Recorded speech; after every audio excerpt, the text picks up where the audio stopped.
Assalamualaikum warahmatullahi wabarakatuh. Perkenalkan, nama saya Cynthia Widi Udia dengan NIM A1C1190111. Saya berasal dari kelas reguler B, Pendidikan Kimia Angkatan 2019. Nah, pada video yang kali ini saya akan menjawab ujian tengah semester Praktikum Kimia Organik 1, yaitu yang nomor 3, soal yang ketiga. Yaitu di mana soal yang ketiga ini, yang pertama yaitu 3A, jelaskan analisis Anda di mana letak kegagalan dan upaya perbaikan yang Anda sarankan dari hasil-hasil percobaan reaksi sederhana pada alkana. Nah, baiklah, untuk menjawab soal atau pertanyaan dari soal yang ketiga A tersebut, saya akan menampilkan sebuah video.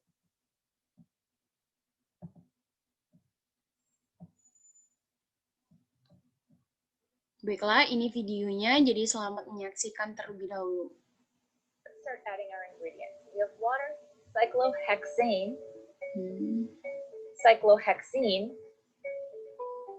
and toluene. In the far left, we have our bromine water, and we're going to add 10 drops.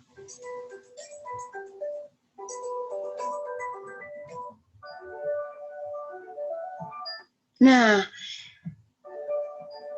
setelah video yang saya tampilkan ini, lalu saya dapat menjawab bahwa letak kegagalan pada hasil percobaan reaksi sederhana pada alkana adalah tidak terbentuknya dua lapisan pada larutan sampel dari alkana tersebut, serta perbedaan hasil dari sampel yang diletakkan di tempat yang gelap dan di tempat yang terang, yaitu ketika diletakkan di tempat yang gelap, alkana tersebut tidak bereaksi, sedangkan di tempat yang terang mengalami perubahan menjadi tidak berwarna.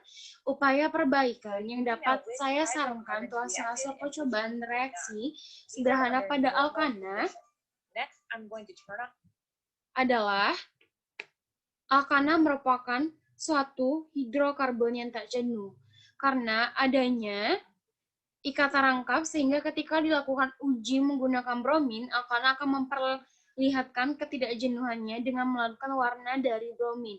Selain itu, apabila alkana bereaksi dengan bromin akan menghasilkan alkyl bromida dan warna kuning dari Br2 akan hilang, sehingga hasil reaksinya menjadi jernih, tak berwarna, serta hidrokarbon jenuh alkana bersifat relatif inert, yaitu dan tidak mudah bereaksi dengan reaksi-reaksi umum.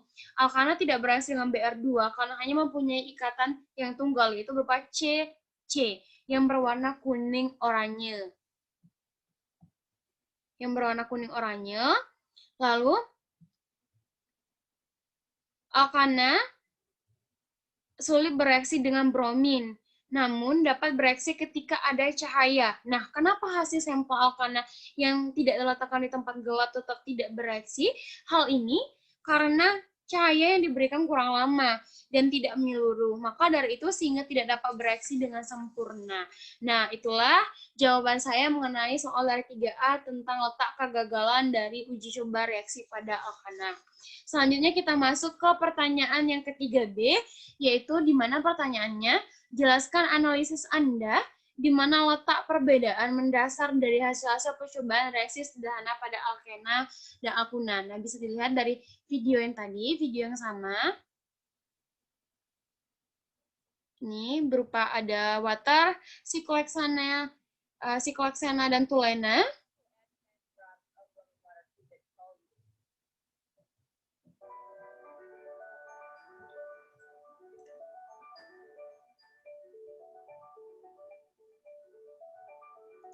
Kita amati terlebih dahulu videonya. Di larutan tersebut toluene digoncang-goncang. So you can see now which hydrocarbons reacted and which ones did not. These are under normal conditions. Next, I'm going to turn off the lights in this fume hood and I will get out my UV flashlight so we can see if ultraviolet light changes anything with these reactions. Setelah itu diletakkan di tempat yang terang atau yang ada sinar UV-nya. Pada video kali ini praktikan menggunakan alat yang berupa senter cahaya.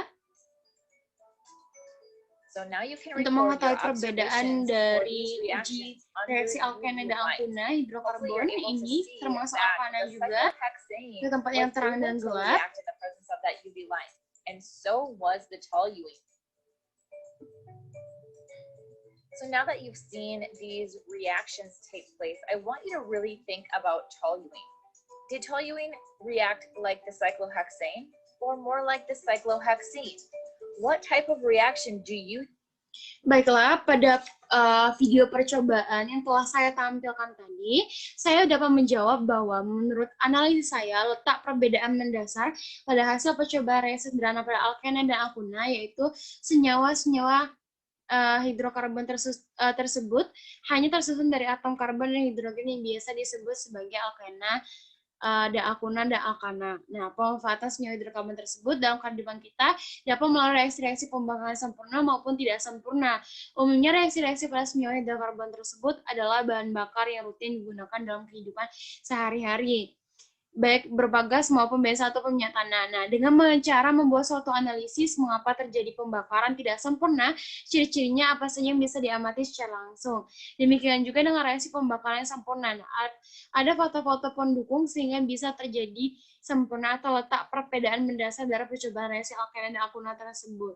Nah, dengan adanya bantuan katalis menggunakan aluminium klorida, di mana katalis dapat mengubah senyawa hidrokarbon rantai lurus menjadi bercabang atau biasa dikenal dengan isomerasi, atau misalnya butena dapat diisomerasi menjadi isobutena yang banyak digunakan sebagai bahan baku untuk pembuatan isoktena yang dikenal sebagai penyusul utama bahan bakar premium, dan juga penentuan kualitas premium dan bensin. Nah, bisa dilihat dari percobaan tadi, perbedaan antara alkena dan alkuna yaitu adalah hasil dari diletakkannya di tempat terang dan di tempat gelap. Nah, dengan suhu yang berbeda-beda.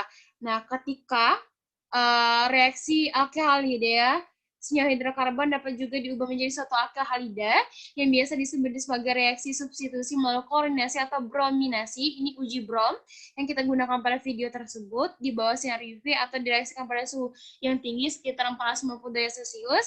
Senyawa hidrokarbon tersebut yang tidak jenuh dapat mengalami pemutusan ikatan rangkapnya melalui reaksi adisi menggunakan berbagai asam halida. Yang pertama itu ada faktor lingkungannya, letak perbedaan antara uji reaksi alkena dan alkuna, lalu ada suhunya, lalu selalu ada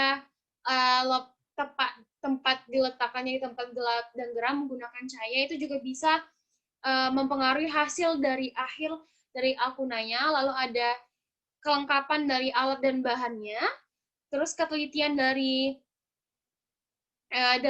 praktikannya yang bisa membuat hasil akhirnya tersebut. Apabila praktikan mengalami kecerobohan, maka hasil akhir dari uji coba reaksi antara alkena dan alkuna tersebut tidak sesuai dengan literatur atau sesuai dengan yang sudah dijelaskan. Nah, itulah tadi jawaban saya mengenai persoalan nomor 3B.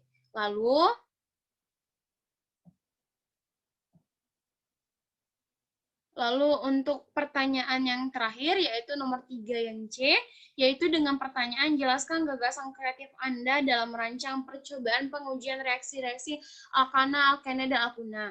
Nah, pada persoalan yang ketiga C ini, saya akan menampilkan sebuah video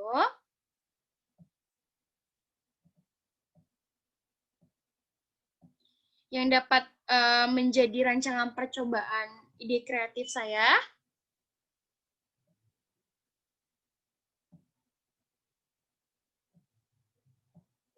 Nah, di sini saya akan memutar videonya terlebih dahulu.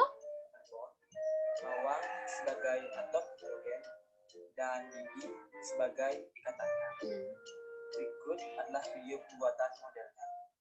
Ini adalah video pembuatan model dari belimbing sebagai unsur dari belimbing ulu, bawang merah, dan juga lidi. Nah, di sini belimbing ulu digunakan sebagai atom karbon.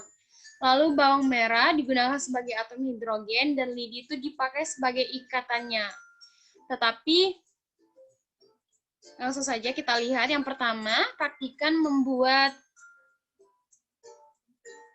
alkana, gugus fungsi dari alkana menggunakan belimbing ulu dan bawang merah.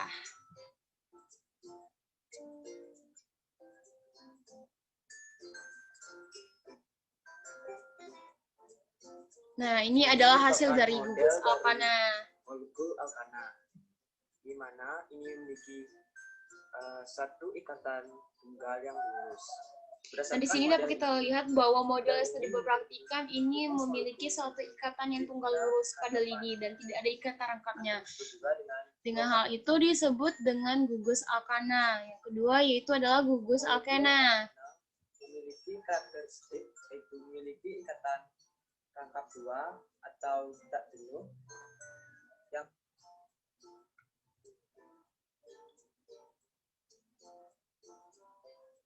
ikatan. Nah, bisa dilihat hasil dari gugus alkena yang sudah dibuat oleh praktikan, ada ikatan rangkap duanya pada lidi. C3H6 atau disebut juga dengan propet. Karakteristik.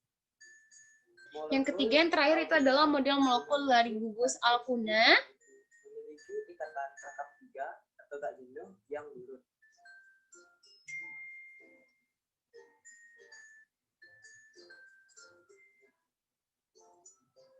Dari molekul alkun. Model molekul ini memiliki rumus molekul. Nah, ini adalah hasil akhir dari gugus molekul alkuna.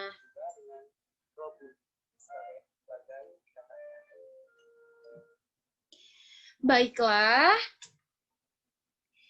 jawaban saya mengenai gagasan kreatif saya dalam merancang percobaan pengujian reaksi-reaksi alkana, alkena, dan alkuna, yaitu dalam merancang percobaan reaksi-reaksi alkena, alkena, dan alkuna adalah dengan membuat model pengujian. Pada reaksi-reaksi tersebut yang sudah saya tampilkan tadi, video yang tadi dan video ini, yang dapat dilakukan dengan sebuah perancangan menggunakan bahan-bahan yang ada di kehidupan sehari-hari, yaitu bisa dilihat di video, dapat berupa bahan-bahannya itu belimbing ulu yang digunakan sebagai atom karbon, bawang merah yang digunakan sebagai atom hidrogen, dan lidi yang dipakai sebagai ikatannya atau dapat digantikan dengan jeruk yang dipakai sebagai atom karbon. Dan tomat yang tidak harus menggunakan bahan-bahan yang sesuai dengan video tadi, tetapi dapat digantikan dengan bahan-bahan yang ada di sekitar kita, seperti jeruk yang dipakai sebagai atom karbon dan tomat yang dipakai sebagai atom hidrogen. Tidak harus memakai bahan-bahan yang saya sebutkan tadi, tapi dapat juga diganti dengan bahan-bahan yang lainnya yang mudah untuk didapatkan oleh praktikan dan ditemukan dalam kehidupan sehari-hari untuk mempermudah menggunakan gagasan kreatif dalam melakukan percobaan reaksi pada alkana, alkena, dan alkuna ini. Nah, bisa dilihat pada video yang tadi, hasil yang pertama tadi merupakan model molekul dari alkana, yang dimana tampak pada video tadi, yaitu berupa lidi yang lurus tersebut memiliki satu ikatan tunggal, dan model dari alkana tersebut juga memiliki rumus molekul yang berupa C3H8, dan dapat dikatakan sebagai propana. Nah, hasil yang kedua tadi, ini bisa dilihat pada video, molekul iso alkana bisa dilihat dari video bahwa pada model alkana tersebut memiliki ikatan rangkap dua yang dapat dilihat pada lidi lurus yang berangkap dua tersebut dan memiliki rumus molekul yang berupa C3H6 atau yang biasa disebut dengan propena. Lalu hasil yang terakhir yaitu berupa gugus molekul dari alkuna. Nah, alkuna yang kita ketahui bahwa mempunyai suatu ciri khas atau karakteristik yang berupa ikatan rangkap tiga yang dapat dikatakan sebagai unsur tak jenuh yang lurus dengan rumus molekul C3H4 atau yang kita ketahui dengan nama propuna pada molekul tersebut. Nah, itulah penjelasan saya mengenai jawaban dari soal nomor 3 yang C. Dan sebelumnya sudah saya jelaskan jawaban saya mengenai nomor soal 3A, B maupun C. Nah, itulah tadi jawaban saya mengenai soal ujian tengah semester praktikum kimia organik 1 nomor 3. Itulah yang bisa saya dapat saya sampaikan. Saya mohon maaf apabila ada salah kata. Saya ucapkan wabillahi taufiq wal hidayah. Wassalamualaikum warahmatullahi wabarakatuh.